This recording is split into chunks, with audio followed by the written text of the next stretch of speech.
महाराष्ट्राची कुलस्वामिनी आई तुळजा भवानी मातेला वंदन करतो।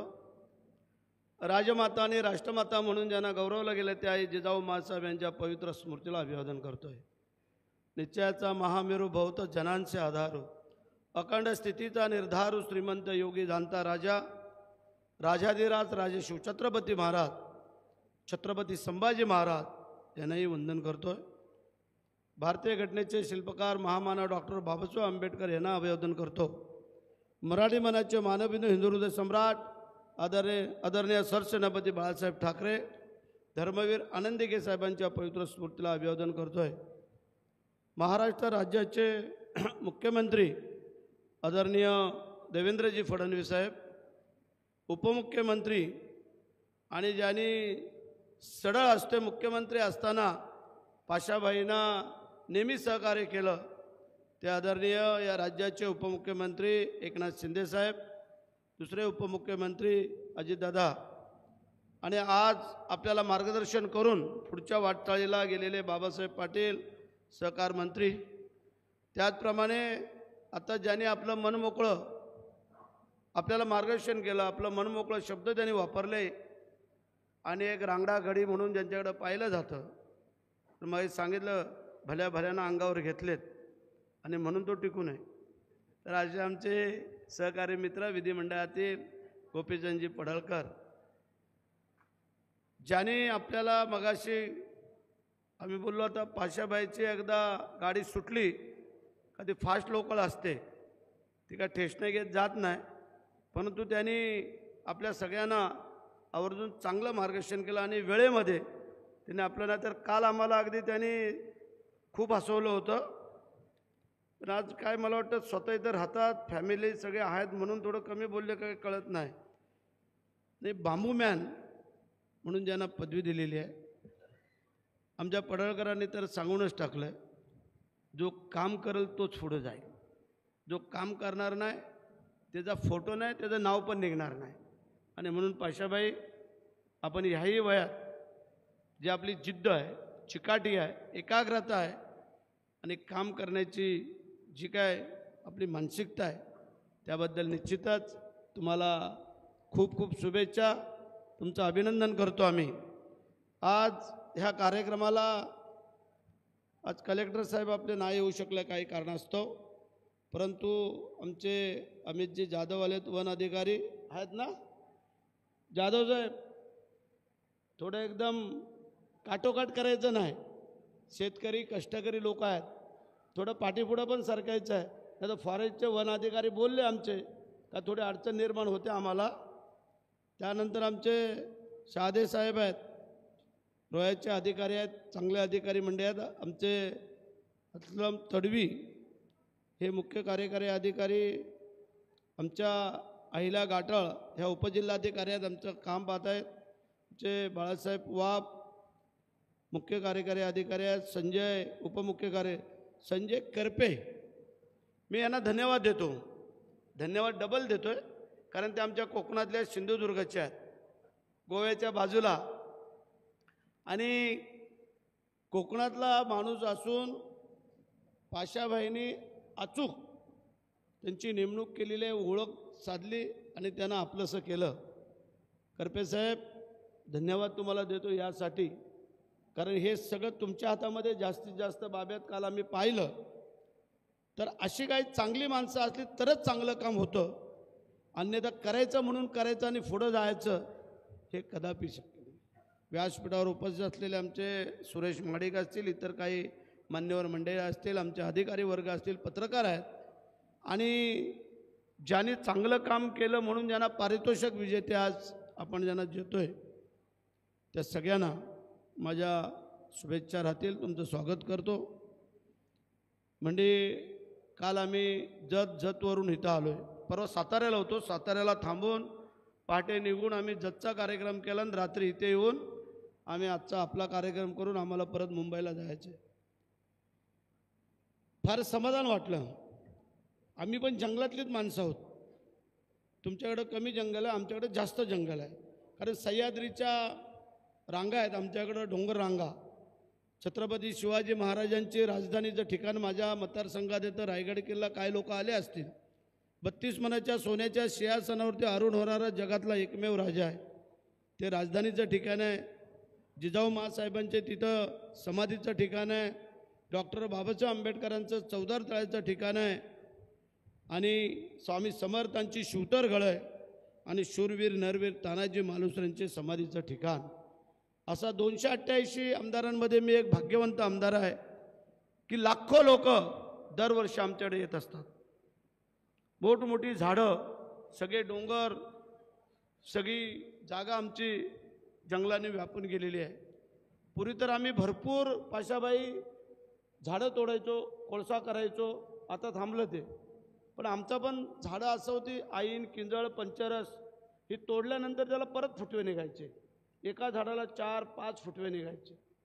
आणि आता कोण ते करत नाही आहे. शासनाचा बॅन आला आहे. म्हणजे मी आज जो खास आलेलो आहे तो आपल्या लोकांचा सत्कार समारंभ जो पारितोषिक आहे त्यासाठी इथं आलेलो आहे. आणि पाशाबाईंचं खास निमंत्रित होतो. आम्ही मंत्री झालो. मी एक सामान्य शेतकऱ्याचा मुलगा आहे.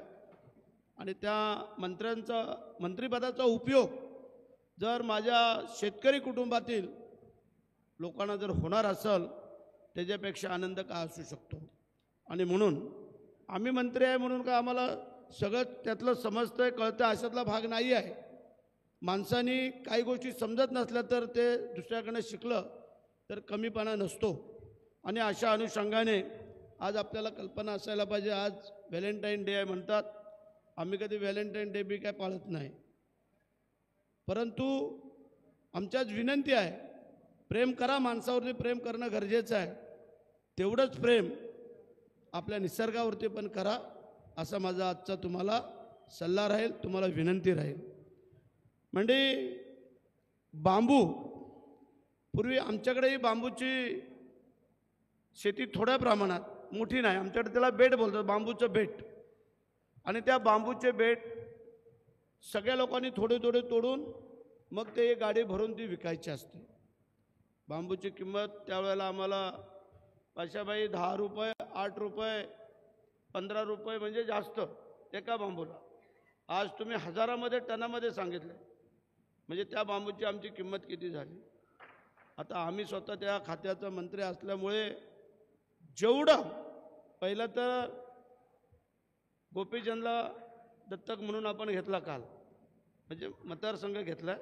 त्याच्याबद्दल आमदारालाच घेतला काय यांनी दत्तक. तर मंडळी, काम करणारा माणूस कसा असावा. पहिला दौरा आमचा जतला झाला. आज दुसरा दौरा तुमच्या इथे होतोय. आणि मंडळी, याच्यानंतर अधिवेशन संपल्यानंतर आम्ही प्रत्येक जिल्ह्यावाईज दौरे करणार आहोत. जिथे जिथे शक्य आहे, बांबूची लागवड असेल, फळझाडाची असेल किंवा आमच्या खात्यामधून इतर जे काय वैयक्तिक लाभाचे असतील, पाणंद रस्ते असतील, तुमच्या अंतर्गत रस्ते असतील, जेवढं जे काय चांगलं करता येईल तो करून देण्याचा मानस आमचा आहे. पाशाबाईंचं जसं नाव होईल त्याच्या खालोखाल आमचं पण राहू द्या, असं आम्ही काम करू. ते एकट्या पाशाबाईचं नाव नको. परंतु तुम्हाला सांगतो, जो काम करतो त्याला कुठं मरण नसतं. पण कामच करणार नाही आणि शायनिंग करल तो जास्त दिवस चालत नाही आणि जास्त दिवस टिकत पण नाही. आज 4थी टर्म आहे, आम्ही आमदार आहोत. आमचे गोपीचंद भाऊ पहिले विधान परिषदेमध्ये होते, पण विधिमंडळामध्ये, विधानसभेमध्ये पहिली वेळ आहे. आणि या पहिल्या वेळेमध्ये एक चांगला होतकरू माणूस, आता पाशाबाईसारखा जर आमदार आमच्या सभागृहामध्ये असता तर जास्तीत जास्त वेळ त्यांना ह्या झाडं लागवड कशी करायची, बांबू लागवड कशी करायची किंवा अन्य काय करायचं यासाठी त्यांना वेळ आम्ही दिला असता. पण असो, जरी ते आज आमदार नसले, मंत्री नसले, तरी त्यांना जो काय कॅबिनेटचा दर्जा दिलेला आहे त्या माध्यमातून जे लागेल काम करणाऱ्या माणसाला कधी पुढं घेऊन गेलं तर या देशाची, या राज्याची, जिल्ह्याची, त्यांच्या तालुक्याची आणि त्यांच्या भागाची उन्नती झाल्याशिवाय राहत नाहीत. असे अनेक उदाहरणं आहेत. आणि म्हणून पाशाबाई, तुम्ही आता जी संकल्पना केली आणि आमच्याकडनं ज्या अपेक्षा आहेत, आपल्याला कल्पना असणं गरजेचं आहे की या महाराष्ट्राची हरित क्रांती व्हावी म्हणून त्यावेळेचे मुख्यमंत्री, आत्ताचे उपमुख्यमंत्री एकनाथ शिंदे साहेबांनी तुम्हाला फ्री हँड दिलं होतं. त्याचप्रमाणे आम्ही सगळे मंडळी आता देवाभाऊंना पण सांगणार आहोत, शिंदे साहेबांना, अजित सगळ्यांना सांगणार आहोत की पाशाभाईंसाठी जेवढं जे काय चांगलं काम करते त्यासाठी झुकतं माप देण्याची पडळकर आपली जबाबदारी आहे. आमच्या अधिकाऱ्यांना आमची सूचना आहे, चुकीचं काही तुम्हाला कोण करायला सांगणार नाही, पण चांगलं काम करताना कधी घाबरायचं पण नाही.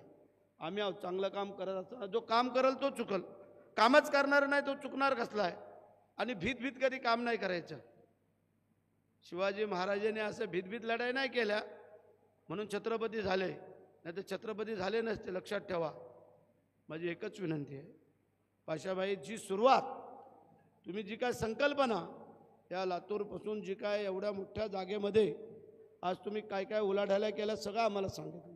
काय घरची श्रीमंती नाही, काय नाही, परंतु जिद्द, चिकाटी आणि एकाग्रता ह्या 3 गोष्टी ज्या माणसाकडे असतील त्या माणसाला मरण नाही आहे. माझी शेतकरी बांधवांना विनंती आहे, तुम्हाला जे काय अडीअडचण भासतील, आमचे अधिकारी आहेत, पाशाबाई आहेत, आम्ही सगळे मंडळी आहोत, यांच्याकडनं कधी अधिकारी थोडे पाठीपुढं पण सरकतात, त्यावेळेला तुम्ही डायरेक्ट पाशाबाईंना सांगितलं, आम्हाला सांगितलं, काही अडचण नाही आहे. आम्ही तुम्हाला मागे सांगितलं की आम्हाला जे काय खातं दिलं आहे ते शेतकऱ्यांना सक्षम बनवण्यासाठी एक उदाहरण त्याचं सांगणं गरजेचं आहे.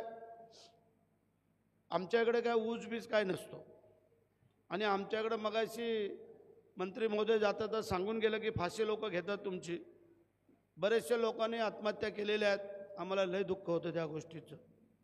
ठीक आहे, आमच्या कोकणामध्ये आत्तापर्यंत एकही आत्महत्या झालेली नाही. 5 जिल्ह्यामध्ये पाशाबाई तुम्ही चेक करा, पडळकर तुम्ही चेक करा, जर एकही आत्महत्या जर कोकणात झाली असेल तर सांगाल तर. म्हणजे आमची लोक कमी शेतीवाली आहेत. एका शेतकऱ्यांच्या घरात 2-2, 3-3 भाऊ विभक्त झालेला. आता त्यांनी जे काय अटी शर्ती आमच्या आहेत त्या आम्हाला पण अडचणीच्याच आहेत. 4 भावांची जमीन 1-1 एकर, अर्धा एकर, 2 एकर अशा जागा जमिनी, पण आम्ही समाधानी आहोत. त्याचं कारण आम्ही काम करतो.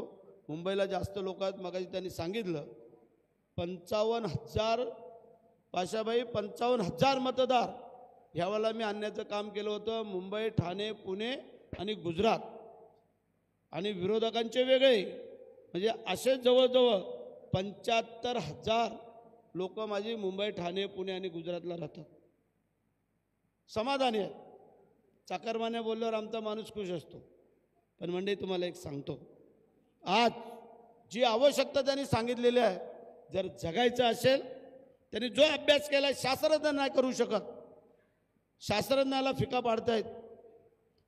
आणि जी काय त्यांनी जिद्द पकडलेली आहे की काय केल्याने काय आपलं आयुष्य वाढू शकतं आणि ह्या ग्लोबल वॉर्मिंगला कसं आपण कमी करू शकतो, त्यासाठी त्यांची जी काय धडपड चालू आहे त्यासाठी निश्चितच त्या अभिनंदनास पात्र आहेत. आणि त्यासाठी मग लागणारी आमच्या परीने पाशाबाई आणि पडळकर कायदा आपण बनवतोय, कायद्यात बदल पण आपण करू शकतो. फक्त आपल्या वरिष्ठांना आपण ते व्यवस्थित सांगणं गरजेचं आहे की कुठला कायदा लाभदायक आहे, कुठला कायदा हानिकारक आहे, नाहीतर मग उपयोग काय. आम्हाला ह्या पदाचा उपयोग काय, जर माझ्या कष्टकरी शेतकरी लोकांना जर त्याचा उपयोगच होणार नसेल तर आम्हाला या खात्याचा उपयोग नाही. आणि म्हणून करता ज्या काय योजना, त्या योजनामध्ये जे काय आत्तापर्यंत आमच्या अधिकाऱ्यांनी, आज आमचे नंदकुमार आले नाहीत, चांगलं त्यांनी सुधारणा केलेल्या आहेत. आणखीन काय सुधारणा करून ह्या लोकांना कसं सक्षम बनवता येईल यासाठी मी तुमच्याबरोबर कटिबद्ध आहे. काळजी करायचं कारण नाही आहे. म्हणजे आज ब्रश ही, आज पूर्वी आपल्याला बोटाने मशिरी लावली जायची, आज आमची तरुण पिढी कोणी बोटाने मशिरी लावत नाही, त्यांना रोज ब्रशच पाहिजे. छोटी मुलं पण असली तरी त्यांना ते ब्रश लागतो. म्हणजे ही रोजची आवश्यकता बाब असणारी त्यांनी हेरली. आणि आता स्वतः लाकडापासून, आता आम्ही 5 स्टार, तुम्ही माझी बोललेत, वस्तुस्थिती आहे, 5 स्टार हॉटेलमध्ये आम्ही कधीतरी जातो, रोज नाही जात. तेव्हा आम्ही पाहतो तिथे लाकडाचं ब्रश, लाकडाची कंगवी, फणी, काय आम्ही पण मी त्यातले 2-3 ब्रशमध्ये टाकून आणतो बॅगेत, ते लाकडाचे असल्यामुळे. ते काय तुम्ही वापरून यूज आणि थ्रो असतात ना ते हॉटेलमधले, आम्ही वापरले दुसरा कोण वापरू शकत नाही. मग आपल्या घरामध्ये घेऊन जायचं, बॅगेत ठेवतो. कधी कुठे तुमच्यासारख्या ठिकाणी राहिलो तर तो वापरायचा. तर मंडळी, ज्या शरीराला हितकारक आहेत त्या गोष्टीवरती त्यांचा जास्त. आज बांबूची लागवड कशी करायची, अगदी छोट्या रोपापासून, म्हणजे एवढी एवढी छोटी, त्या बाटल्यातने आम्ही बरण्याने छोट्या बघितली, आम्ही आश्चर्यचकित राहिलो. आम्हाला हे कधी कळलंच नव्हतं की बांबूची रोपं तयार कशी केली जातात. पडळकर तुम्ही पाहिली असलं तर मला नाही माहिती, पण आम्ही तर कधी पाहिली नव्हती. आज आमचे कार्यकर्ते, पदाधिकारी, अधिकारी आलेले आहेत. ह्याची पुढची अजून काय वाटचाल करता येईल ते आपण बघूया. आणि जे आमच्या खात्याच्या योजना आहेत ह्या तुमच्यासाठी जास्त लाभदायक आहेत. थोड्याफार अडचणी आहेत, पण अडचणीवरती मात करूनच आपल्याला पुढं जायचं आहे. तुम्ही जर कंटाळा केला तर तसं नाही चालणार. घरात बसून तुम्हाला कोणच काय देणार नाही. तुम्हाला आम्हाला भिडायला पाहिजे, आमच्याकडे यायला पाहिजे, सांगायला पाहिजे, बोलायला पाहिजे, अधिकाऱ्यांशी जायला पाहिजे. तुम्हाला ते मार्ग काढून देतील. पण तुम्ही घरात बसलात, 1-2 खेपा मारल्यात आणि कंटाळलात, मग तुम्ही आयुष्यभर कंटाळलात म्हणून समजा.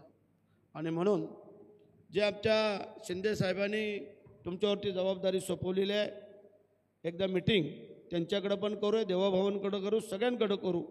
आणि ह्याला जास्तीत जास्त प्रोत्साहन कसं देता येईल. आता आपण जे काय इतर माध्यमातूनही पैसे आणून यांना 10 एकरपर्यंत आपण जो काय संकल्पना केलेली आहे त्यामध्ये पण आपल्याला आणखीन काय करता येईल तेही बघूया. आणि आपल्याला दिल्लीला पण जावं लागणार आहे, कारण दिल्लीला जाऊन जास्तीत जास्त निधी ज्या वेळेला आपण आणू त्याच वेळेला हे सगळं होणार आहे. मी आपल्या सगळ्या मंडळींना जे पारितोषिक विजेते आहेत त्यांना निश्चित धन्यवाद देतो. आता तुम्ही जी काय लागवड केलेली आहे त्या लागवडीची थोडी जोपासना करा, मग ते तुम्हाला कायम ते झालं. हे एकमेव असं पीक आहे बांबूचं, एकदा लावल्यानंतर ते जसं तोडत जाल तसं वाढत जातं आणि त्याचा लाभ मिळतो वर्षानुवर्ष. फक्त थोडी निगा ही प्रत्येकाचीच राखावी लागते. आमच्याकडे तर आमचे भातशेतीचं शेती आहे, भातच आम्ही पिकवतो, पण आम्हाला त्याच्यात 12ही महिने कसावं लागतं. पहिलं झाडाची कवलं तोडायला लागतात, जो झाडाची पानं असतात ती, गवत काढावं लागतं, शेणगवर असेल ते पसरावं लागतं, मातीने त्याला परत भाजावं लागतं ते सगळं राब करून, त्यानंतर पेरावं लागतं, परत त्याला नांगरणी करावी लागते, 3 वेळा नांगरणी करावी लागते, मग भात लावलं जातं. त्यानंतर मग ते कापलं जातं, परत त्याचे उडवे रचून ठेवायचे, त्याची मळणी काढायची, परत ते पेंडे राखून ठेवायचे. हे वर्षाच्या 12 महिने आमचं चालू असतं. आणि भातशेती किती? 2 एकर, 1 एकर. पण मंडळी, मी एकच सांगतो, जसं आम्ही समाधानी आहोत तसं तुम्हाला समाधान करण्यासाठी जे पाशाभाईने जो काय विडा उचललेला आहे त्यांना तुम्ही सहकार्य करा, त्यांना तुम्ही फक्त प्रोत्साहन द्या. कोणाला तरी शाबासकी दिली तरच तो माणूस डबल जोमाने काम करत असतो. आणि म्हणून आजच्या या कार्यक्रमाला आम्हाला बोलून आपण जे जे काय सांगायचं होतं मला ते सांगितलं. आता ही पाशाभाई, तुम्हाला पुन्हा एकदा मी विनंती यासाठी करतो, कुठलीही गोष्ट एकदा सांगून होत नसते. त्यासाठी आपल्याला 1-2 मिटिंगा इथंही कराव्या लागतील, 1-2 मिटिंगा दिल्लीलाही करूया.